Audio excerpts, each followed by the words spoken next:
Well, it was kind of obvious. Let's take a look. The post is saying the answer is not 70, and here we have the math problem. 60 plus 20 divided by 1/2 is equal to what? Here's the reason why the answer is not 70. Firstly, we have addition and division. We have to divide first before we add because of the order of operations. So if you look at this part right here, 20 divided by 1/2, what's the answer for that? I will tell you, the common mistake that people will make is just 20 divided by 2, and they will say that's 10. And then if you bring down the 60, add 10 to it, you get 70. This time, the order of operations is correct. We divide first. However, the answer for this right here is not 10. That's why the answer is not 70. But now let's go back to the original post. Why did it say it was kind of obvious? This is from Reddit r/unexpectedfactorial. So they are looking at not just the 70, but also the exclamation mark. So you're looking at this thing right here as a whole thing, which means you have 70 times 69 times 68 times 67 all the way 3, 2, 1 once you get to 1. And if you multiply this out, the answer is humongous.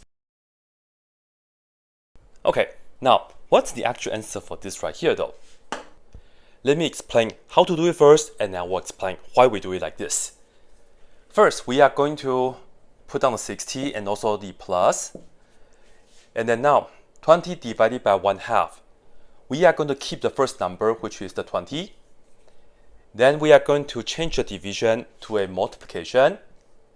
And finally, we are going to flip this fraction. So instead of 1 over 2, we will have 2 over 1. Now it becomes a multiplication question. Then we bring down the 60 and also the plus. And the over 1 doesn't matter. 20 times 2, we get 40. And then add them up, we end up 100.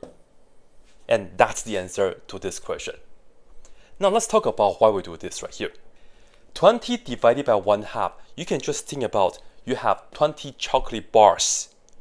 How many halves can you make if you just break each one into halves? Altogether, you'll end up with 40 halves, right? That's pretty much a quick way to do it.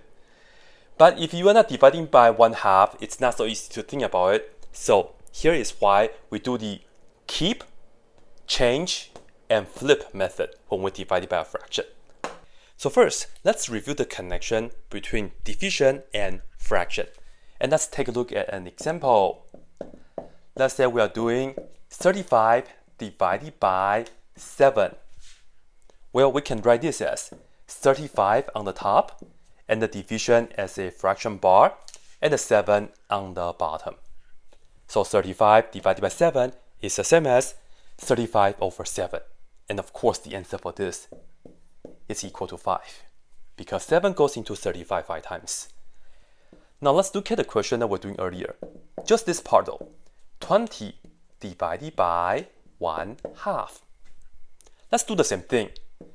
We are going to keep the first number on the top. And then for the division symbol, we'll use a fraction bar for it. And then the second number, this time we have a fraction, but you do the same thing. You still put that on the bottom right here. So 20 divided by 1/2 is the same as 20 over 1/2. But how do we deal with this though? Check this out. On the bottom we have 1/2. I want to get rid of the fraction on the bottom here. To do so, we are going to multiply by its reciprocal, and that is 2 over 1. This way, you can see that the 2 and 2 will cancel, and the 1 and 1 can cancel, cross-canceling. So you just have a 1 on the bottom. But of course, we cannot forget the top. We have to do the same thing on the top as well. So we have to multiply the top by 2 over 1. Now have a look. 20 divided by 1/2 is the same as 20 times 2 over 1. And that is the reciprocal of the second fraction.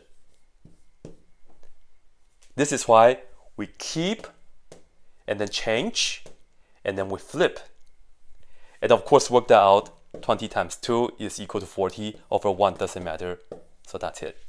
Let's do another example before we go. Have a look. Let's say we are trying to do 20 divided by 5 over 2. So first, 20 on the top. Division symbol turns into a fraction bar. The second number, which is a fraction, 5 over 2, put it on the bottom. Now, look at the bottom. We multiply by its reciprocal, and that is 2 over 5. This way, you see that the 5 and 5 will cancel, 2 and 2 will cancel, so we just have a 1 on the bottom. Very nice. Do the same thing on the top. So we can see 20 divided by 5 over 2 is the same as 20. You keep that, and then you change the division to a multiplication, and you flip the fraction here, which we have the 2 over 5. Now to finish this, what you can do is you can write 20 as 20 over 1, and then just remember, multiply the tops together, and then multiply the bottoms together. So 20 times 2 is 40, over 1 times 5, which is 5. 40 over 5, 40 divided by 5, you get 8, and that will be the answer. Yeah, and of course you could also cross cancel, just like earlier, right? They cross out, but for this, 5 goes into 5 one time, and 5 goes into 20 4 times. If you reduce the numbers first, it's easier, which is recommended. And you do 4 times 2, which is 8, over 1 doesn't matter. And that's it.